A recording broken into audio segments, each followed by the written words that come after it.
Guys আমি বসে আছি, কালকে অনেক কষ্টের পর 1-2 বছরের পর বাইরে যাবে কালকে।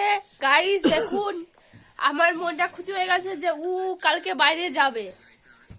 আমার ভাইও যাচ্ছে কালকে, আমার ভাই ধরে বেঁধে নিয়ে যাচ্ছে জামাইবুকে কাছে। আর এই যে আমার বোনও বসে আছে, ভাবনা চিন্তায় আছে জামাইবু চলে যাবে। আর ও খুব কষ্টে আছে, আমাকে ছেড়ে চলে যাবে বলে কাঁদছে সবসময় যে বউ রাখো আমাকে তোমার কাছে। আর কতদিন হাত খরচা দিয়ে চালাবো বলুন, বাপের ঘরে বসে আছি, কাঁদছে, কি করবো বলুন গাইস, কাজ তো পাঠাতেই হবে। শুধু কাঁদছে, শুধু কাঁদছে, শুধু কাঁদছে। 72 জন দেখেছে। দেখো চোখগুলো লাল হয়ে আছে, সবসময় কাঁদছে। এসব ভালো লাগে বলো? কাজে তো যেতেই হবে, কাজ ছাড়া কি দিনে কিছু আছে? টাকা ছাড়া কেউ কাউকে চিনে নেই। দেখো আমি আবার বাপের ঘরে আছি, এটা আমার মা ফোন দেখছে, ফোন দেখতে জানেনি তবুও দেখছে।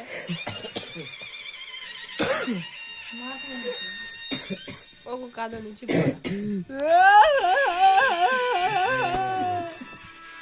তুমি কাঁদতে হবে না। তাকাও আমার দিকে, শোনো তাকাও তুমি এখন তোর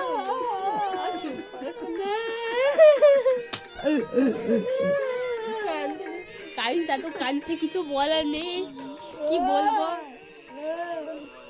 কাঁদা নেই। তোমাকে আমি টাকা পয়সা বাইরে যে পাঠাবে, আমি তোমার জন্য অনেক কিছু করে রাখবো।